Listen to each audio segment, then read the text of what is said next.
Malam na wuni. Na gajiya. Lafiya, lauya gajiya. To kalau muke ji. Ya zauren naka ne?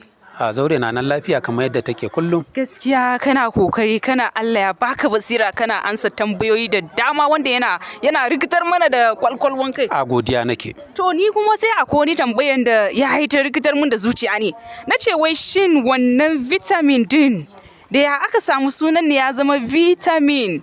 Allah sarki idan kika zo zaure na kin samu ansa. To na gode.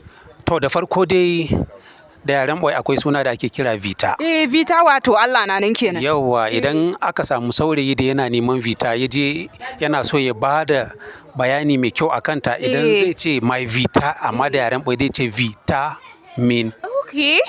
Wato my vita kenan. Vitamin shine ya zama mene vitamin. Daga vitamin aka sami vitamin. Da fatan kin gamsu. Gaskiya na gamsu. So wato vitamin din nan wato ma da yaren wai din ma kenan aka samu sunan nan vitamin. Ba ku sani ba. Wallahi ka ga jahilci ka gaskiya kana ba mu ansa da dadi Allah ya dinga baka basira kawai.